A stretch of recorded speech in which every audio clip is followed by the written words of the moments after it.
I think we can go to Nicola Sturgeon with a bit of luck. The First Minister of Scotland. Good morning. Good morning. Nicola Sturgeon, you're currently down, I don't know how many seats. It's just disappeared from my screen at the moment. For some extraordinary reason, it's become 0-0. But anyway, how many seats do you reckon you've lost? Put it like that.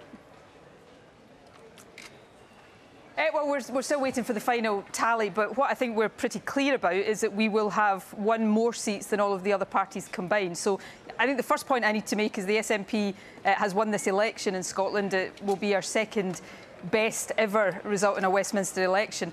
That said, yes, we are certainly disappointed. I am disappointed to have a number of losses, not least the loss of Angus Robertson, who's been such an outstanding MP for Moray, but also an exceptional leader of the SNP group in the House of Commons. So we've won this election, but clearly we've got some reflection to do on the reasons why we've also suffered some losses this evening.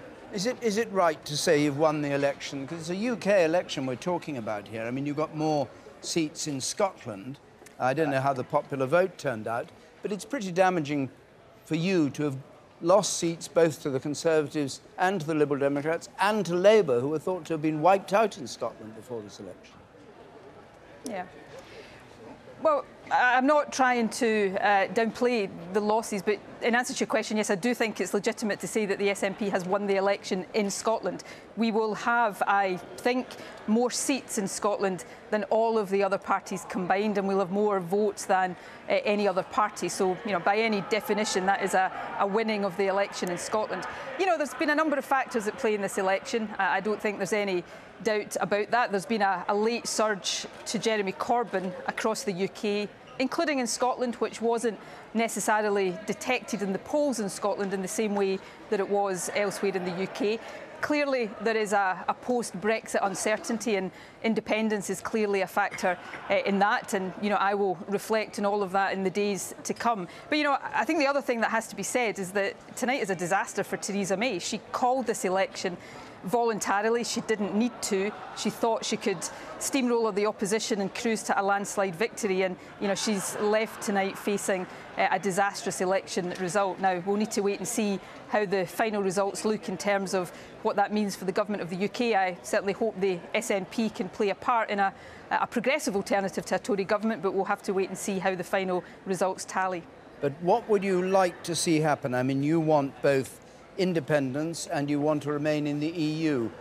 Both those aims, have they been improved by this result? And if so, how?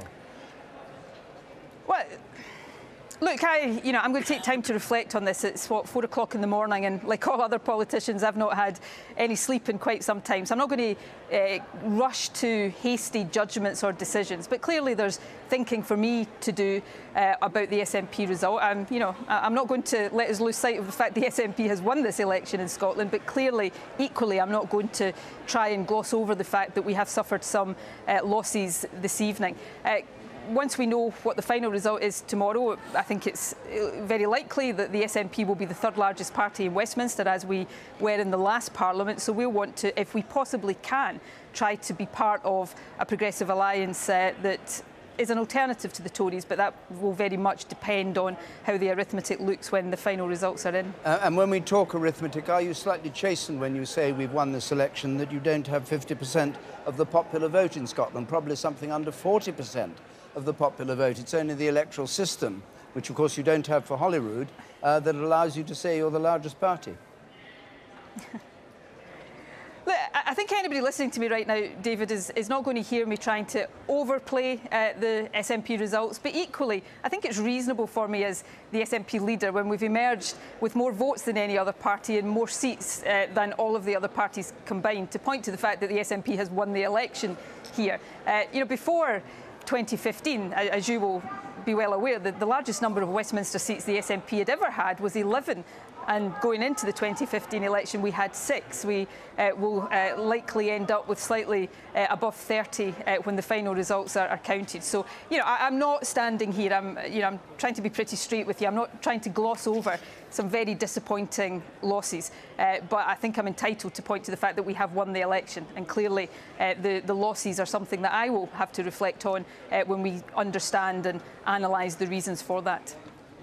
Nicola Sturgeon, nobody would ever accuse you of being anything other than straight with us. Thank you very much indeed, and thanks for talking to us.